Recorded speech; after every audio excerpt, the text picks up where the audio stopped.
entrepreneur who has mastered the art of growth. Mr. Ajay Bhagwat, founder of Renu Electronics, is a distinguished alumnus of IIT Bombay in Mumbai. Over the decades, he has transformed a specialized technology venture into a globally respected enterprise with a presence in more than 30 countries. From building strong foundations to achieving international expansion, he exemplifies what it truly means to scale with strategy, innovation, and resilience. So before we hear from this great leader, I want to thank you, Shripad sir. So let me just introduce more about him. He has shown us that Indian innovation, when powered by determination, can confidently stand on the global stage. Sir, your story inspires, and your words will surely empower us. So we are just waiting for your words of wisdom. Can you hear me all right? So good afternoon, everyone, and thank you for the kind introduction. So, and thank you, BBN, for inviting me here. I'm just going to set the time. When Bhushan and I were talking about the topic that he would like me to discuss, and we mentioned topic of scaling up. I think, like she said, it's a very important topic, largely because there is no one answer to what you ought to be doing, in order to scale the business. I understand that many of you here are entrepreneurs, and I assume that most of you have an aspiration to build a business to a certain level. So obviously that assumes that you know where you are, which is what we call as point A, and then you want to take it to point B. Now, every time the topic of scaling comes up, you always find somebody who says, why should you scale? Maybe scaling is not important. It reminds me of my son, who always used to say to me, Baba, marka mahatvacha nahi. And I would say, yeah, I agree. But I would much rather you say it after you score good marks. So somehow I see that marks are not important is used largely by those who don't score well. Similarly, in scaling, I've always heard that, I've been working very hard last many years to scale my business. And I've had a lot of people come and say, Are kashala evdi mehnat kartos, kashala kartos. Maybe scaling is not important. And then I started thinking about it as to why should you scale? Why is it necessary to scale? Not all businesses have to scale, by the way. There are a lot of lifestyle businesses where it's absolutely okay to stay where you are as long as it generates whatever it takes to sustain that business. But we just heard a very interesting panel today, a few minutes ago, where we heard about where is the world going, and what is expected to happen, and how should you remain relevant and sustainable. I believe that unless you scale to a level where your business becomes sustainable, you don't have a chance in life. I'll give an example. Many years ago, I think I'm going to say maybe 13, 14 years ago, our company was around maybe 50 crores of revenue, small company, very happy being a small company. But then I realized that there is no place in the market for a 50 crore electronics company.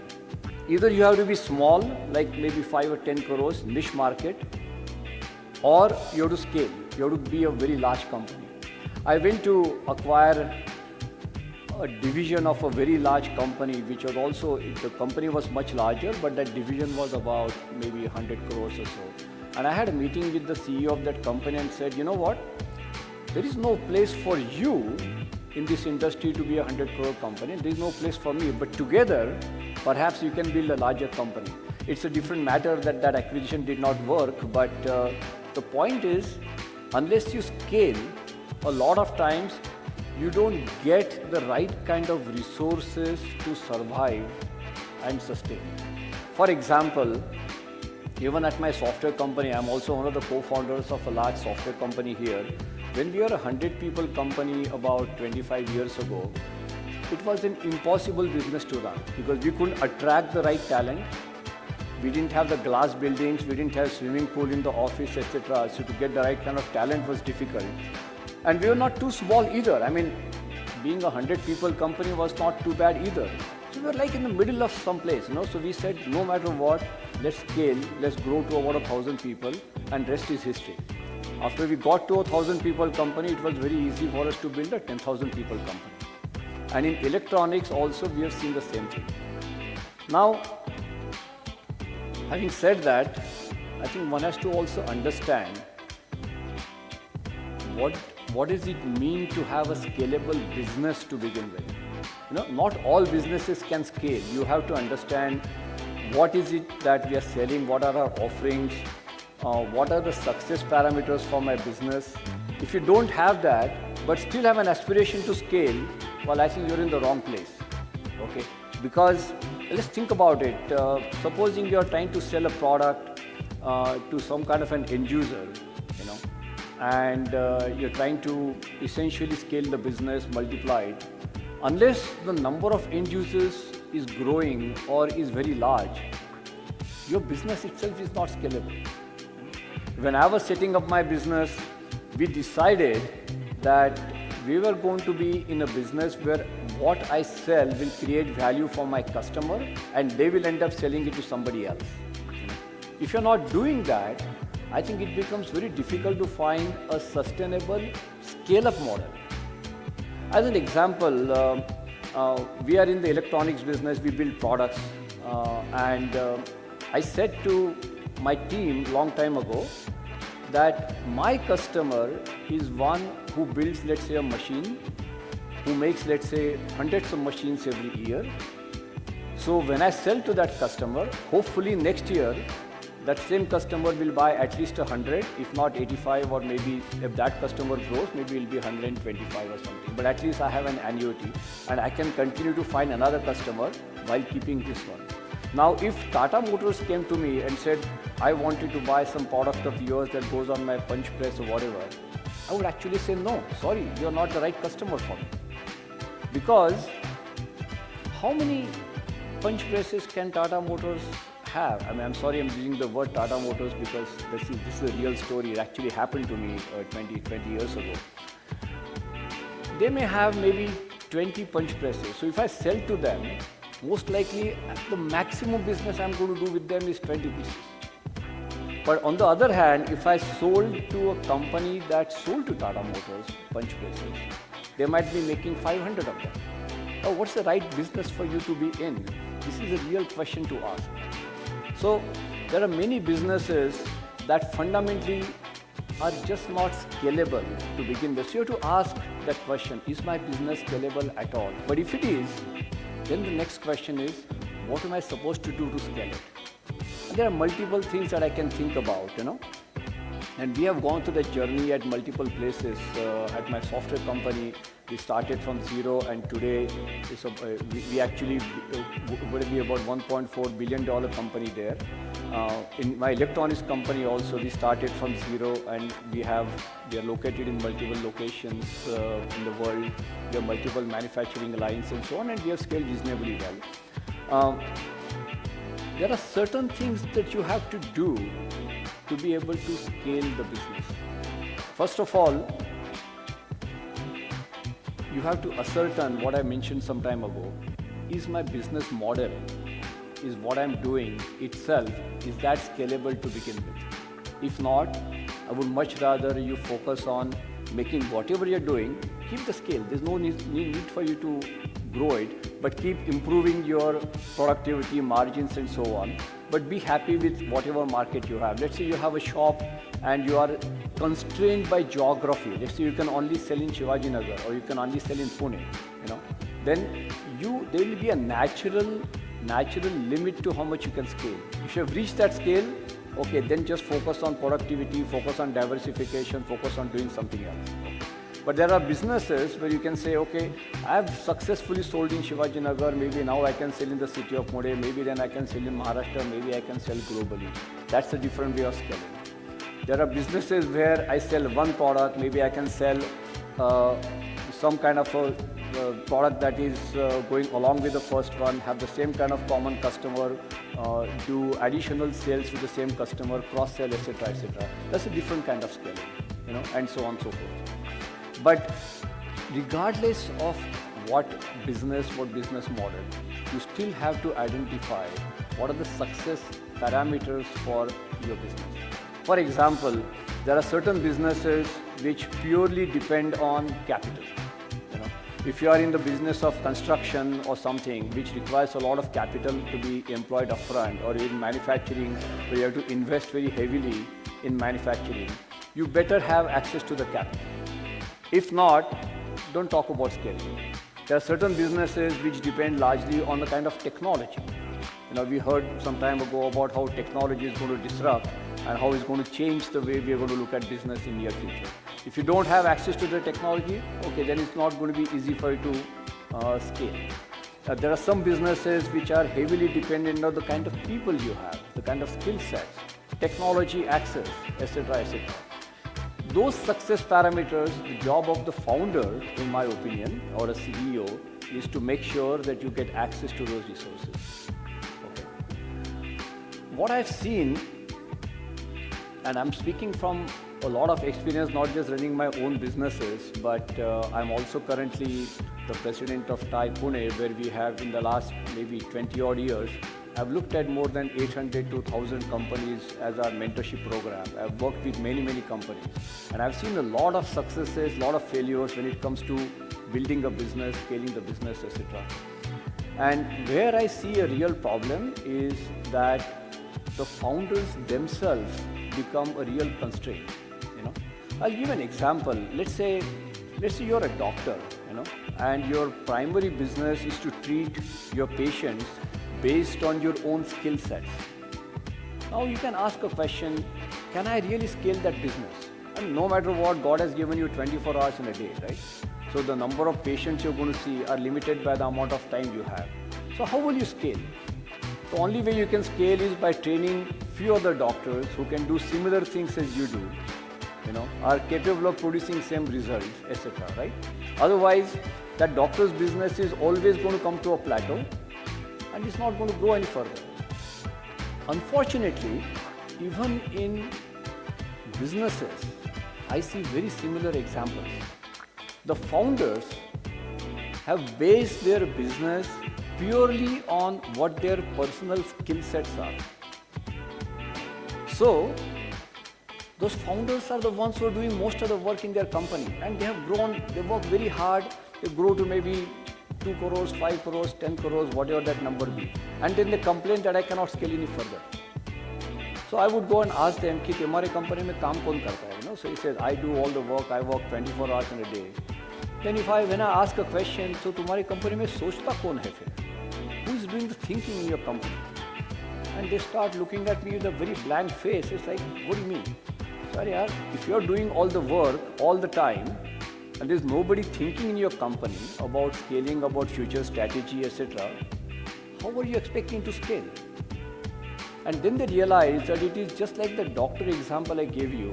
It is very important now to de-skill what you're doing, and all the things we heard about a few minutes ago about using AI, whatever it is, whatever tools you want to use. But at the end of the day, if you're not able and willing, I'm using the word very carefully, if you're not able and willing to build a team that's going to replace what you're doing so that it frees you to do the thinking and figuring out how you're going to get the next resources to scale, not going to scale. Do you follow me? I mean, this is not very difficult to understand, right? But it's unbelievable, in spite of knowing this, how many people fail how many people fail to get the right people on the team. They are always looking for people who report to them rather than building a team of peers. You cannot scale as one person. You cannot scale the business, your company as one person. You cannot do that. You have to have people who are taking care of things that are required in the journey of scaling. If I'm the one who is doing all the technology development and I'm also supposed to talk to the bank about getting finance for my next product development or whatever, if I'm also supposed to work on the manufacturing part of it, if I'm also supposed to build the sales network, if I'm also supposed to figure out how to market my product, God has given me 24 hours in a day, that's it. And now, if I hire somebody, let's say I do hire a person who runs my factory, let's say.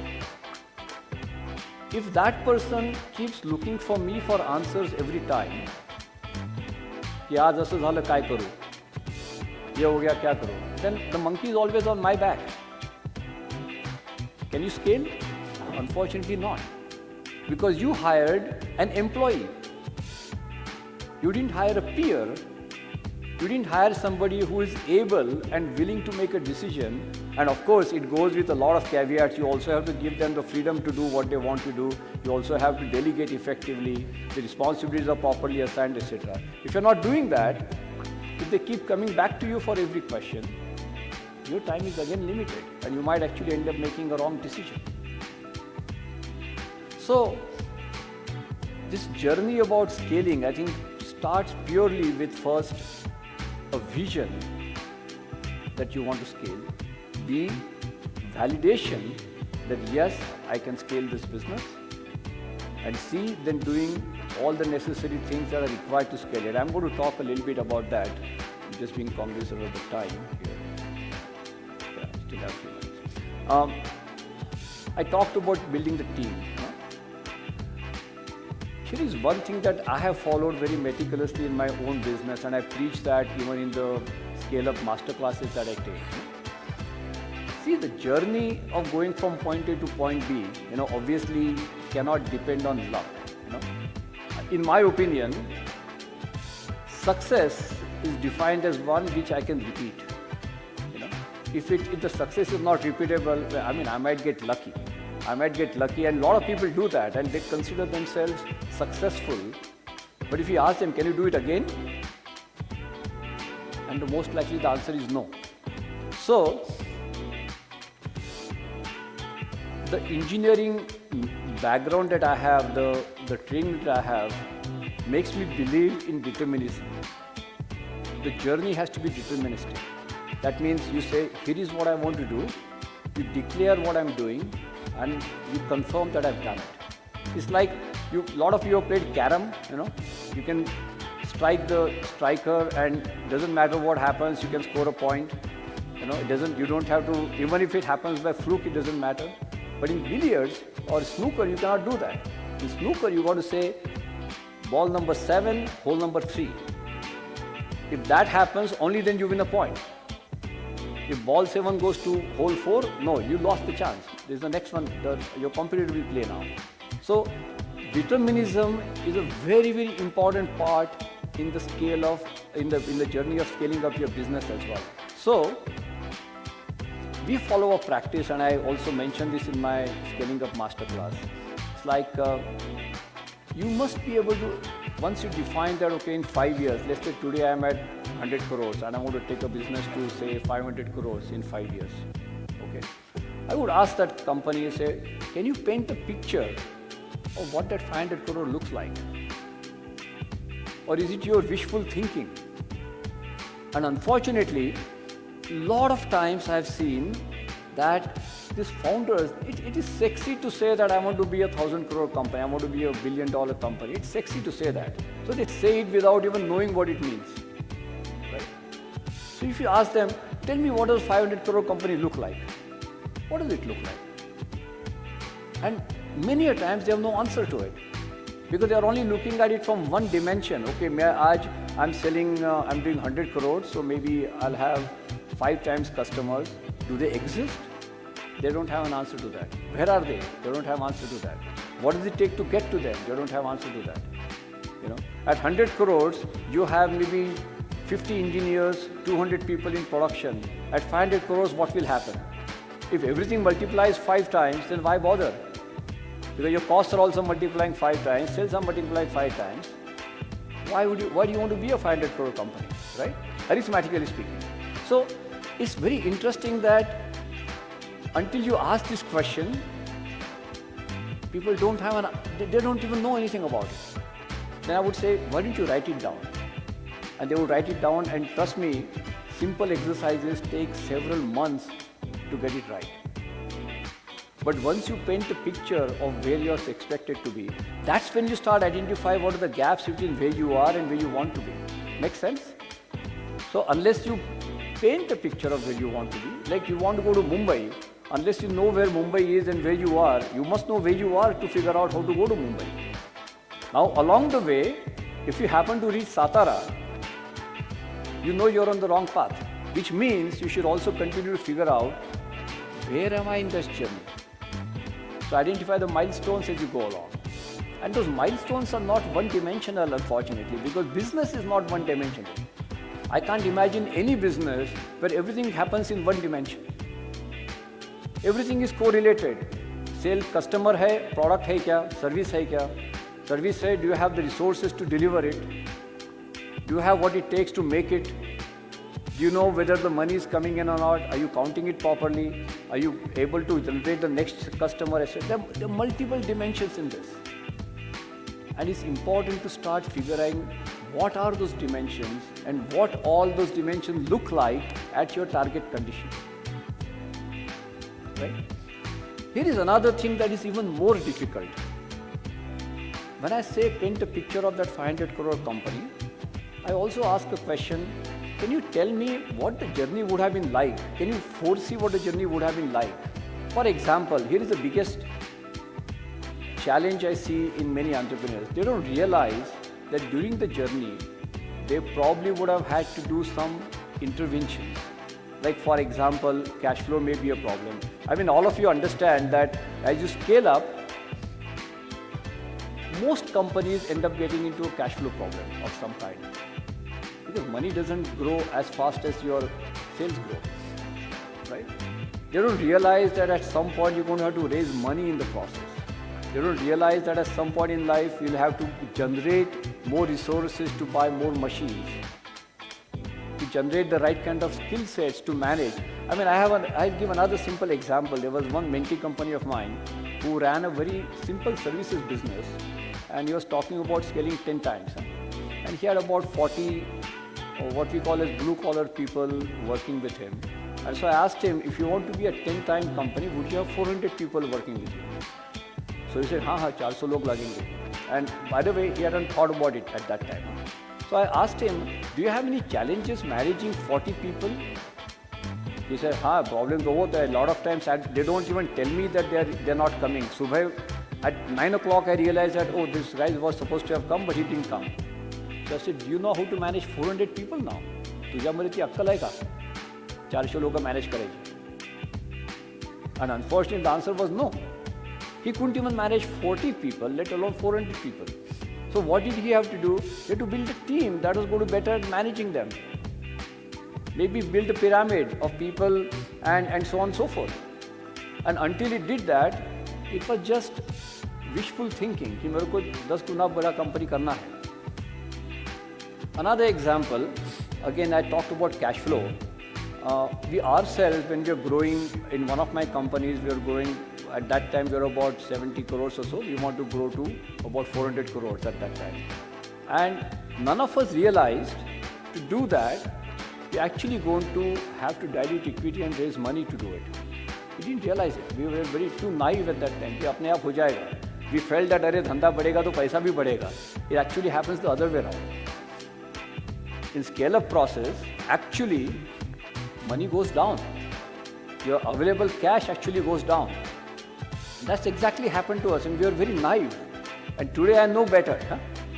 I think I know better, but I'm sure there'll be other surprise. So then, we didn't realize that we would have had to raise money, and we started too late.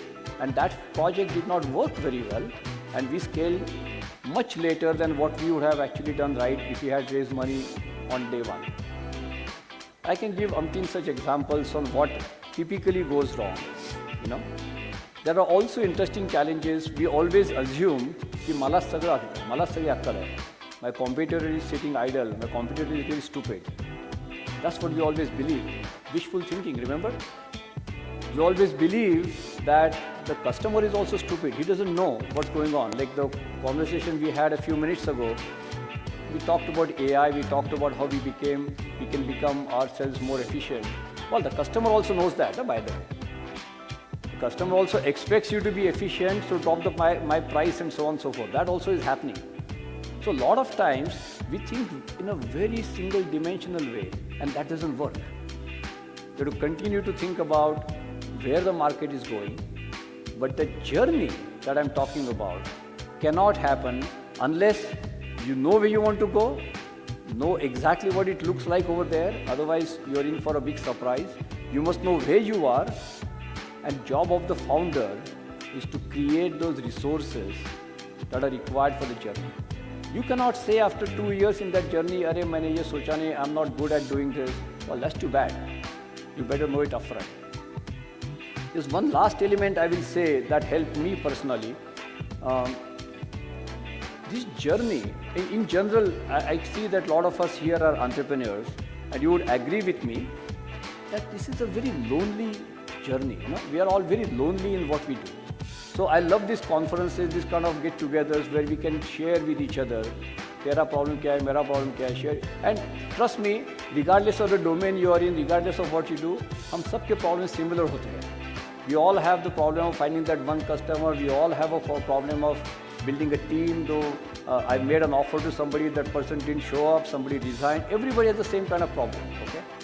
But here is what has helped me immensely, which is build a board of advisors.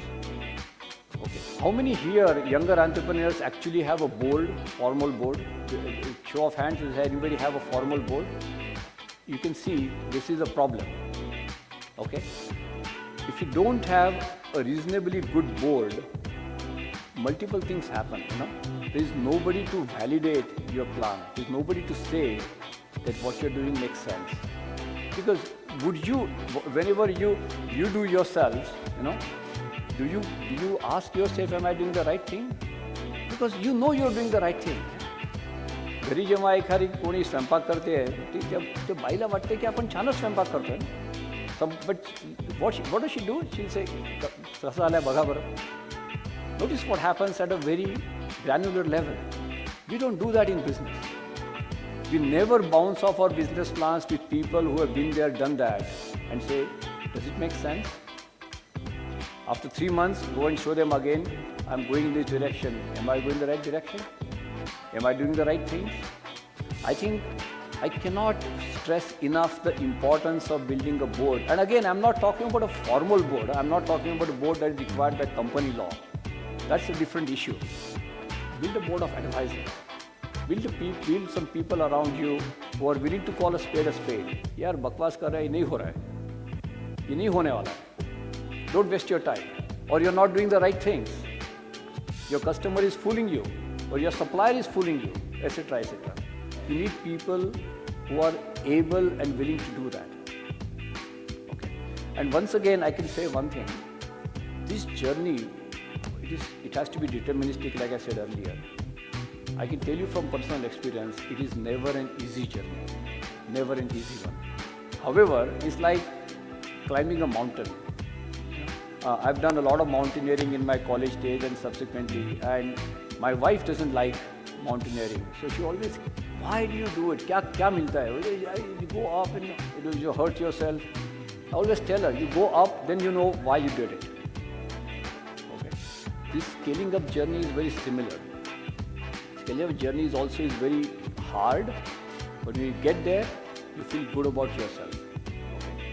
Having said that, don't forget that it's like, I always take a lot of examples from sports. I'm sure you watch this 800-meter running races and so also. 100 meters is like too short, but let's say take an example of 800-meter running race. The real winner He's the one who runs. He's finished 800 meters and he keeps running. He keeps running for a few more meters here. I mean, come on, you just spend so many efforts. You hurt yourself to run 800, but the guy keeps running for another 100 meters. The scale-up journey is similar. You don't want to fall down exhausted at the end of that journey, right? You want to keep going. That's the beauty of it. And that's what makes it very enjoyable. I think I've almost run out of time that I was allotted to me. So appreciate the opportunity. Thank you, BBN, for inviting me to talk about this and share this topic. I feel very passionate about this topic because I believe that entrepreneurship is the only way for our country to go forward. And an entrepreneur is not the one who stays put at one particular point in life, wants to continue to scale. Very important topic, very close to my heart. I'm around. If you have any questions, we'll be happy to answer it. Sir? Okay. If you have time for any questions, I'll be happy to answer any. Yeah, please go ahead.